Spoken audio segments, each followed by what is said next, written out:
Stimați colegi, astăzi vă prezentăm cazul unei paciente care a ajuns la observația noastră în cursul celei de-a 7-a săptămâni de amenoree, cu suspiciunea de chisturi dermoide bilaterale. Chisturile dermoide sau teratoamele chistice mature sunt neoplasme ovariene benigne de origine disontogenetică, adică provin din celule germinale totipotente ale ovarului, capabile să se diferențieze în diferite tipuri de țesut. La examenul histologic, teratoamele chistice mature conțin elemente din toate cele trei straturi germinative: ectoderm, cu piele și păr, mezoderm, cele mai frecvente, cu țesut adipos sau muscular, și endoderm, cu conținut mucinos. Teratoamele chistice maligne sau imature sunt rare și conțin țesuturi embrionare nediferențiate, de obicei de origine neuroectodermică. Ecografic, acestea sunt de obicei solide, cu formă neregulată și cu vascularizație intralezională. Chisturile dermoide, în populația generală, reprezintă aproximativ 20 până la 30% din toate neoplaziile ovariene, cu un vârf de incidență între 20 și 40 de ani. Prin urmare, este rar ca acestea să apară înainte de pubertate sau după menopauză. Din acest motiv, este tumora benignă care se asociază cel mai frecvent cu sarcina. Prezența chisturilor dermoide la ambele ovare, însă, nu este comună, reprezentând aproximativ doar 10% din cazuri. Nu sunt cunoscuți, însă, factori de risc specifici și bine definiți legați de apariția lor. Clinic, teratoamele chistice mature sunt de regulă asimptomatice. Când sunt simptomatice, cauzează durere pelvină cronică sau acută, greutate sau tensiune pelvină, tulburări urinare sau intestinale prin efect de masă.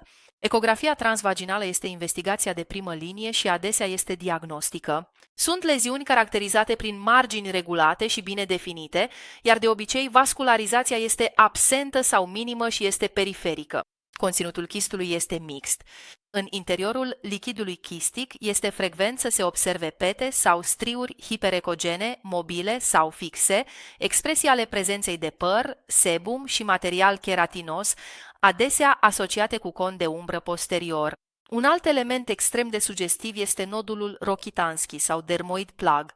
Aceasta este o formațiune solidă, hiperecogenă, care proeminează în cavitatea chistică cu atenuare periferică a fasciculului ultrasonic datorită prezenței țesutului adipos.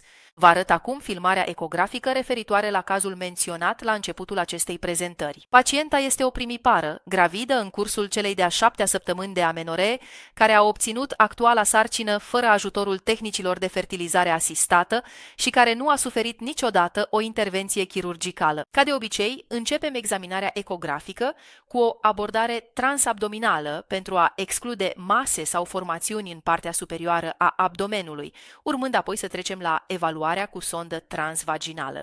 Se observă imediat o cameră gestațională bine implantată la nivelul fundului uterin, în interiorul căreia se evidențiază un embrion cu bătăi cardiace și cu CRL corespunzător săptămânilor de amenoree. La nivelul anexului drept putem observa prezența unei formațiuni chistice cu margini neregulate, având un conținut hipoecogen și fără semnal vascular la color Doppler, care măsoară aproximativ 30 pe 17 mm.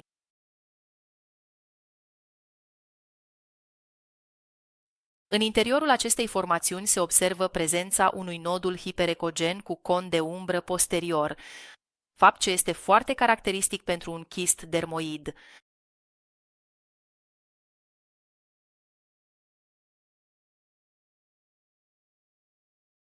Putem observa cum cele două ovare apar lipite posterior de uter.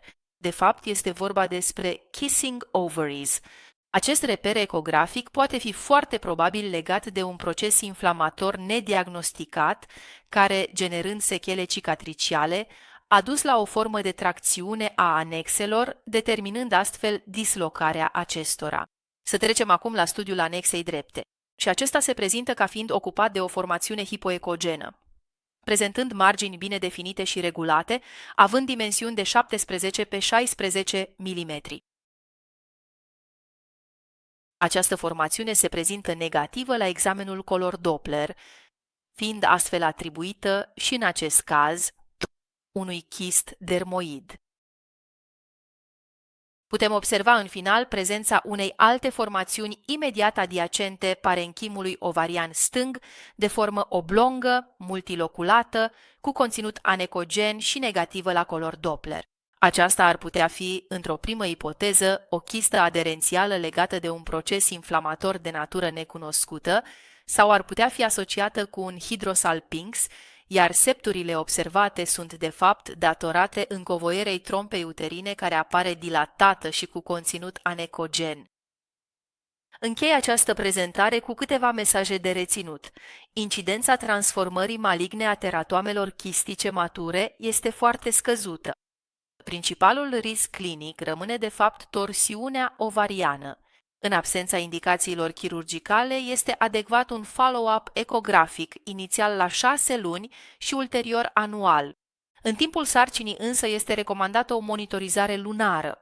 Intervenția chirurgicală, de preferat laparoscopică, este rezervată cazurilor simptomatice sau celor cu dimensiuni mai mari de 5 cm, ținându-se întotdeauna cont de vârsta pacientei și de dorința acesteia de a avea copii. Este important de reținut în final că diagnosticul definitiv este întotdeauna histologic. Ecografia, de fapt, oferă criterii de benignitate care rămân valabile dacă formațiunea nu își modifică dimensiunile în timp. Prin urmare, în timpul sarcinii, dacă în urma controalelor ecografice lunare formațiunea rămâne neschimbată ca dimensiune, se poate lua în considerare eventuala îndepărtare cu examen histologic după naștere,